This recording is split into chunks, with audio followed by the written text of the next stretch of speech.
There are a lot of really basic three-chord songs out there. As a matter of fact, one of the projects I've been working on lately is putting together a lists of tunes that everybody should know for one reason or another. And one of those lists, there's going to be a lot of different lists, things that you should be working on if you're finger picking, if you want to work on arpeggio tunes done with a flat pick, anyhow. So trying to work on prescriptions for students of different levels. Now, so that's sort of, anyway, I didn't mean to drop those, to spring that on you right now. It is the end of May 31st. And we are wrapping up our 3-minute challenge. We have, today, tomorrow, and Sunday. So if you're filling out the logs for the weeks, don't forget to add Saturday and Sunday, June 1st and 2nd, to get up to the 30 days, because we started a couple days into May. And then we will, again, pull another weekly winner who will either get a set of strings or maybe some CDs or, the thing I've got lately from people who want recordings is just let me have the MP3s. I don't have a CD player anymore. How many people are out there like that? I still have one. I guess I still have 3 floating around. One to go with each turntable here in the house. There's one there, one there. Anyway, but so also we're all offering download. I mean, we're giving away downloads of albums and things like that. So, so last week's winner was Dave's Not Here, and Dave already has, I think, some strings, and kind of opted for some albums. So we'll get those in the ether on the way to last week's winner. Now, next week we'll have again a week 4 winner and then a grand prize winner, and the grand prize winner will get a private lesson with me, I hope, if you want that. If not, we could arrange it with somebody else. I could probably get my son to help you out or something if you're a drummer. But let's see, what else do I want to talk about today? Some new stuff. The reason I was playing that little 3-chord song is that was one of our new tunes that Nesh put up this week, Willie Nelson's version of Blue Eyes Crying in the Rain. And it's an example of a very simple 3-chord song that uses just chords 1, 4, and 5 in the key, and it's like a lot of country songs. I don't know about the original on this, which was written I think in the 40s, but Willie did it in E, and that gives us chords 1, 4, and 5. Now that's going to lead me to, at the end, I'm going to talk a little bit about chord progressions that use a different mode. I've had a lot of students lately. Sometimes when I start talking about modes, I go really far into it and it gets really heavy. All we're going to talk about today, I'm just going to go into one mode, the Mixolydian mode, and give you a few little hints about it and some songs that use it. So that's coming up. Let's see. First, I want to get through. And then Nesh also brought us a tune from Broken Fences, a band that I don't know that well. Probably a little bigger in Europe than here, and the song was For a Long Time. So that was kind of cool. And now then got a student upload of Stephen working on a song. I think I played a little of this last week, so this had to be completely coincidental because I've sort of been on a Rolling Stones kick lately. What did I do? Ruby Tuesday from a few weeks ago, and been messing around with Paint It Black and Wild Horses, and anyhow, and so Stephen put together his own arrangement in C of this.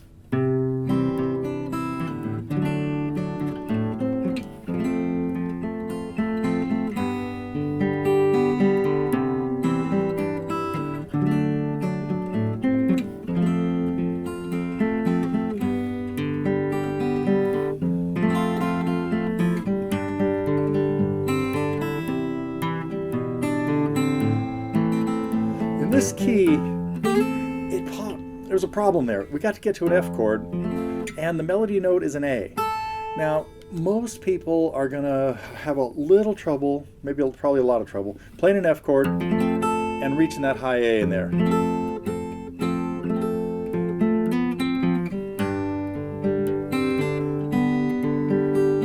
As a matter of fact, one of the lessons I'm working on has got that. This is partly delayed my lesson on Georgie Girl because there's a whole bunch of places where I got to play that F and get an A in there. And so, in my suggestion to Stephen was, don't worry about the low F. When we need that spot in there,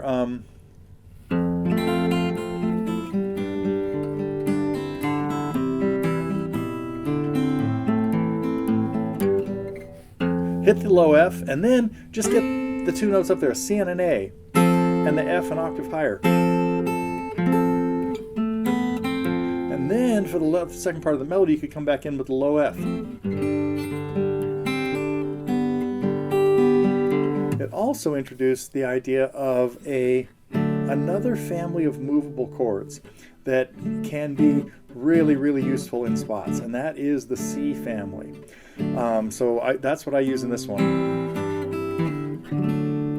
Going to a D chord here, played like a C, but I don't need a bar because I only need the 4 middle strings. So it's the equivalent of playing a C chord without your first finger, so your fourth, third, and second fingers, and then moving it up a whole step, but your first finger has to come in to get the A on the third string.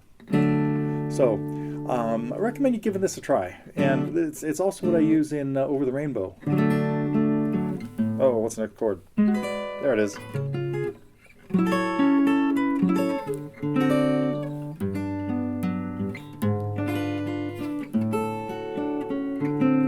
I don't think I have a lesson on this, do I?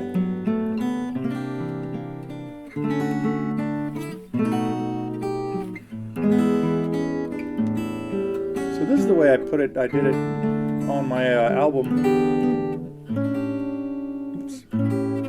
Yesterday's News, 1993, I think. 92 or 93, third album I put together. Had a bunch of arrangements of stuff. Oh, I do have a lesson on Ain't Misbehavin', I think, but it had stuff like Chattanooga Choo Choo, Ain't Misbehavin' on it. So anyway, that's one of the things we give away as prizes for people from the 3-minute challenge. But anyway, so C family can be really useful for certain at certain times. What else is going on? 2 more weeks up until June 15th. We've got spots still available for IGC at the $300 off. That price again is reflected automatically when you get to the payment page.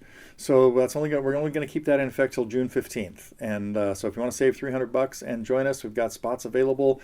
It sells out every year, and we're keeping it smaller and smaller each year. Last year we had 38 people to the fall camp, and this year 32 is going to be the cap, maybe even a little bit less. So anyway, if you're thinking about joining us, jump on it quickly, save $300. Let's see, what else did I want to talk about? I'll save the Mixolydian thing for a minute, because I've started revisiting. I got sidetracked by the Rolling Stones lately because of so many cool songs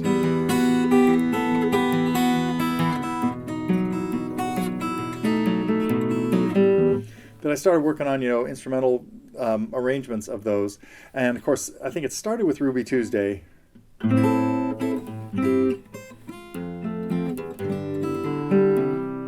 I put together a lesson on that.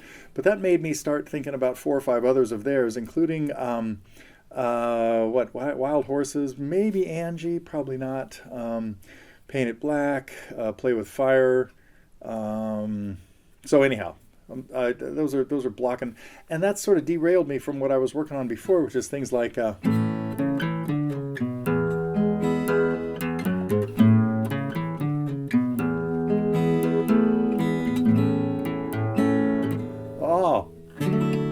right there, I need the C family again. Just when I was speaking about it, I need a D chord.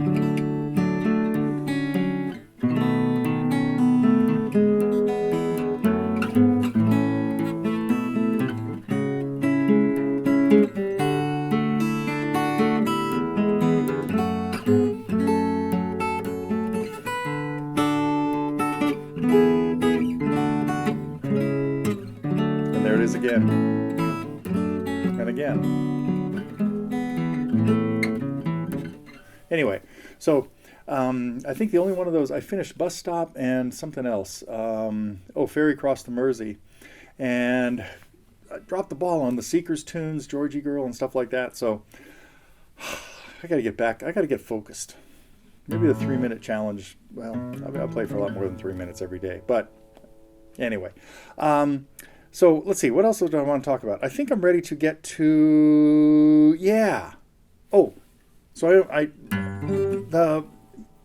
when you hear something like this,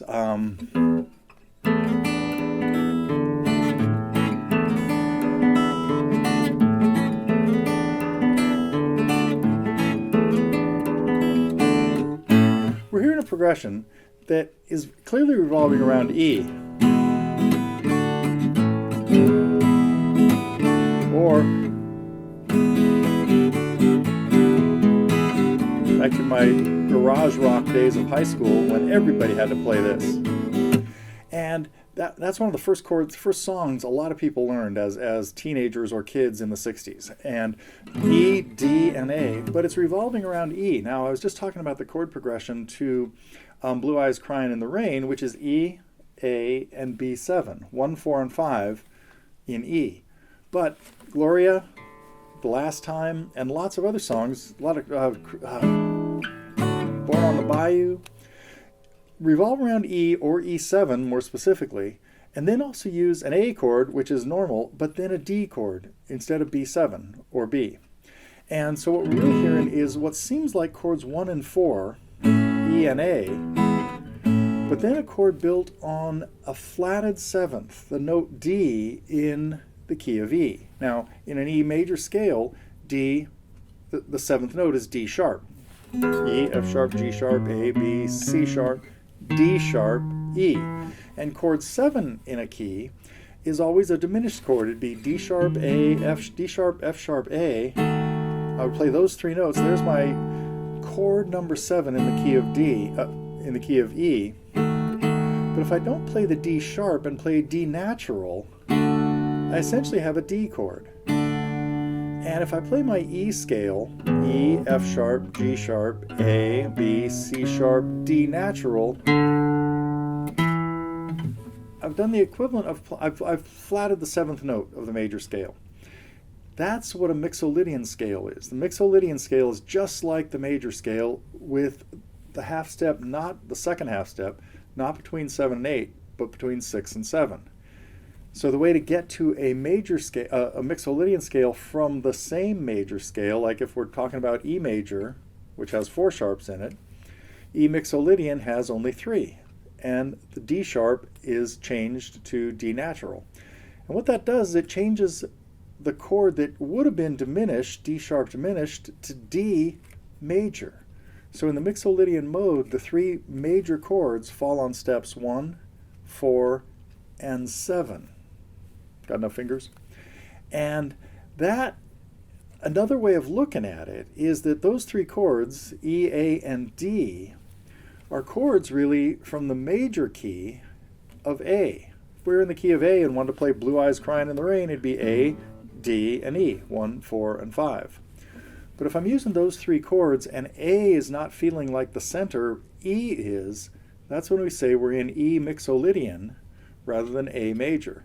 We could really think of it as a relative Mixolydian key, the same way every major key has a relative minor key based on step 6 of that key. So in A, that would be F sharp minor. So the key of F sharp minor and the key of A major are what we call relative keys, but they have all the same notes in them. Well, the key of E Mixolydian is also relative to those, has all the same notes in it. It's just that E, note 5 of our A scale, is home, is the tonic. So when we hear a song that has a major chord, particularly what feels like 1 and 4, and then has a whole step below 1, D, in there, that's when we would say we're in the key of E Mixolydian. So that little progression I played the last time, E, D, A. And then that keeps going.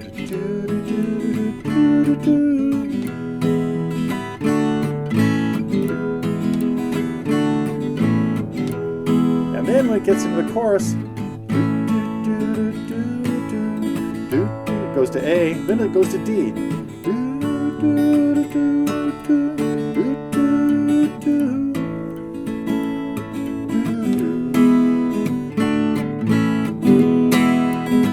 Now that gives it a bit of, actually quite a bit of a bluesy sound because of that flatted 7th chord. Last song I want to talk about that does this, and I've probably done this recently, but if we're in the key of G and we're using 1, 4, and 5,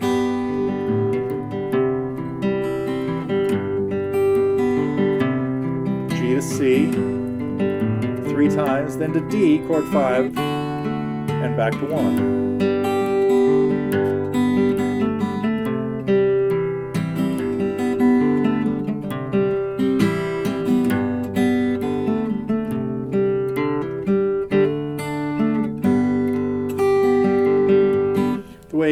Montgomery works in G. Lots of people play it in different keys. Could be capoed up and be an A. John Prine plays it in E sometimes. Regardless, when it gets into the chorus, it starts using a different chord. Instead of G, C, and D, it starts on G and uses the Mixolydian chord, or the chord that would be altered here, which would be the chord a whole step below G, below chord 1, F. That's exactly what happens.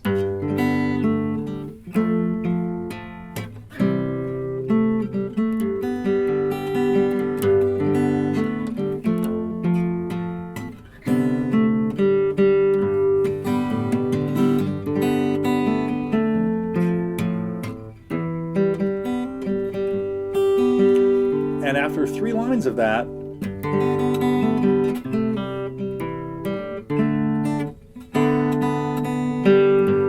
oh yeah, it's note 6 is the melody note there. I couldn't quite find it while I was talking, but it goes back into G, C, and D. So Angel from Montgomery shifts modes when it goes into the chorus from the major mode into the Mixolydian mode by using the F chord to go along with G and C.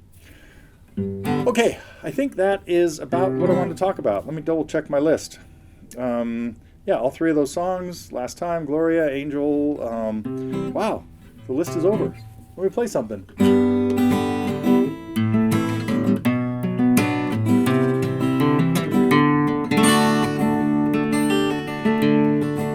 I was messing around with this with a student the other day, and it dawned on me that it's a great progression, because there are very few songs. I might have just talked about this last week. If I did, ignore it. It goes through the chords in a key 1, 2, 3, 4, 5. G, A minor, B minor, C, and D. And it stays on the D for as long as it played the first 4 chords to keep it all balanced. Then finally we have another line. 4 and 5. Again, a couple times. And then back to 4 and works its way down. 4, 3, 2, 1.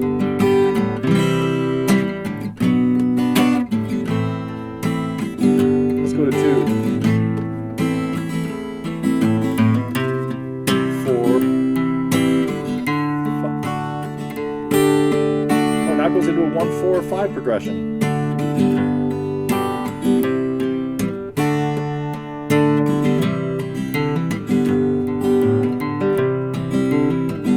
I have a lesson on this. I should put one together. But that's the point. That is, of course, like a Rolling Stone. Very similar to, well, what a coincidence that I was talking about Rolling Stone songs. Okay, that's it. Let's wrap up the 3-minute challenge over the weekend, and we'll announce a grand prize winner next Friday on the news. We'll do the drawing on Tuesday. We might put stuff in there. And I think that is it. See you next week.